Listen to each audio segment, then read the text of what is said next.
आपल्यासोबत भाजपचे आमदार संजय सावकारे सर आहेत। सर, काय सांगणार? मंत्रिमंडळात वर्णी लागणार असल्याची माहिती ते मला माहिती नाही, फक्त शपथविधीला बोलवलं गेलं आहे। शपथविधी आज बऱ्याचशा मंत्र्यांचे, त्या फंक्शनला बोलवलं गेलं आहे की माझा शपथविधी ते मला माहीत नाही, पण बोलवलं गेलं आहे मला। जे आमदार शपथ घेणार आहेत त्यांनाच फोन गेल्याची माहिती, तसं मला काही माहिती नाही। तशी तुमचं कुटुंब देखील या ठिकाणी येणार आहेत, कसं पाहता?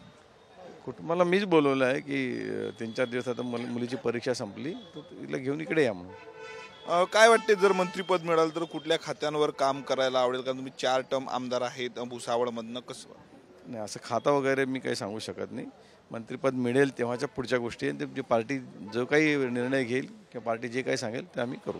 विश्वास वाटतं मंत्रिपदाची आज शपथ घेणार म्हणून? तर अपेक्षा आहे, पण होईल की नाही होईल ते परमेश्वराला माहिती आहे।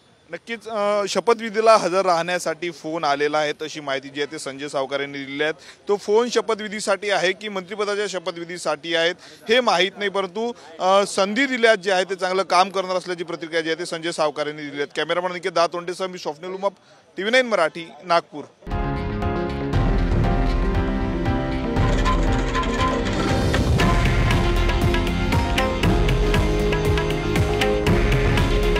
हे आहे देशातील नंबर 1 न्यूज नेटवर्क आणि आपण पाहत आहात TV9 मराठी।